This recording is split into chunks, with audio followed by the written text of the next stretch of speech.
When we were given our jobs as guards, we were issued a uniform, which was a plain sort of khaki or lighter colored uniform. And then we gave them the symbols of power, handcuffs, whistle, a big billy club. And then the other thing we gave them were silver reflecting sunglasses. When you have mirror sunglasses on, then nobody can see your eyeballs. I think that anytime you put on what essentially is a mask, and you mask your identity, then it allows you to behave in ways that you would not behave if you didn't have the mask on. To make it more realistic, I had arranged with this Palo Alto Police Department to make mock arrests. Then put a blindfold on them, strip them naked, and then they put them in dresses, smocks with no underpants. Each had a number that replaced their name. They had to know the number. They could only be referred to by that number. And they had a chain on one foot, which was put there to remind them at all times of their loss of freedom. So all of these things produces a sense of being dehumanized.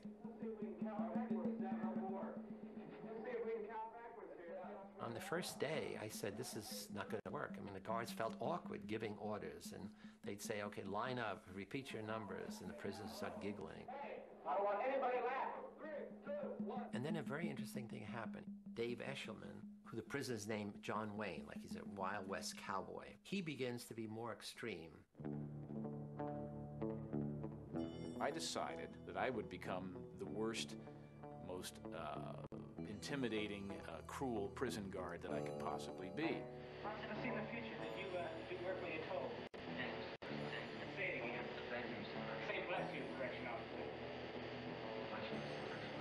I was sort of fascinated myself that people were believing the act, and I was trying to see how far I could take it before somebody would say, okay, that's enough, stop. We did have to do things like push-ups. We would have to sing things. At the beginning, we protested some of the actions.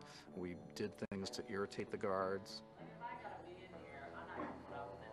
So the guards' authority was challenged, and they began to see the prisoners' behavior as a kind of an affront to their authority, and they began to push back. We would ramp up the general harassment, just sort of crank it up a bit. Nobody was telling me I shouldn't be doing this. The professor is the authority here. You know, he's the prison warden. He's not stopping me. Leave alone. They took our clothes. Hands off the door. There was the first evening a kind of rebellion that took place. The prisoners rebelled. They barricaded themselves in their cells and said, we refuse to come out. They took off their numbers. They didn't want to be de-individuated. They started cursing the guards to their face. And the key turning point was the guards began to think of them as dangerous prisoners. And so the guards formulated a plan to use fire extinguishers, took the doors down, dragged the prisoners out, stripped them naked, and essentially broke the rebellion in a purely physical way. From that, they punished them by putting them in solitary confinement, which was a small closet. You could squat or stand, but you couldn't sit, and it was dark and dank, actually. Every hour, every day, there's a teeny little bit more of an increment. And they're stepping up, taunting the prisoners. They're stepping up. The count's not letting them sleep. They're stepping up. I don't think from 1 minute to the next, the people who are in it see the change and see the difference. And then the next key thing happened beside the rebellion. Prisoner 8612, he was the first one to have an emotional breakdown. I feel really inside. You don't know. I gotta go. To a doctor, anything. I mean, Jesus Christ, I'm burning up inside. Don't you know? I don't know how to explain it. I'm up inside. Out now! At the time, if you had questioned me about the effect I was having, I would say, well, they must be a wimp. They're weak, or they're faking. Because I wouldn't have believed that what I was doing could actually cause somebody to have a nervous breakdown. It was just us sort of getting our jollies with it. Let's be like puppeteers here. Let's make these people do things. What if I told you to get down on that floor? What would you do then? The guards now began to escalate their use of power. Some of them had prisoners clean out toilet bowls with their bare hands.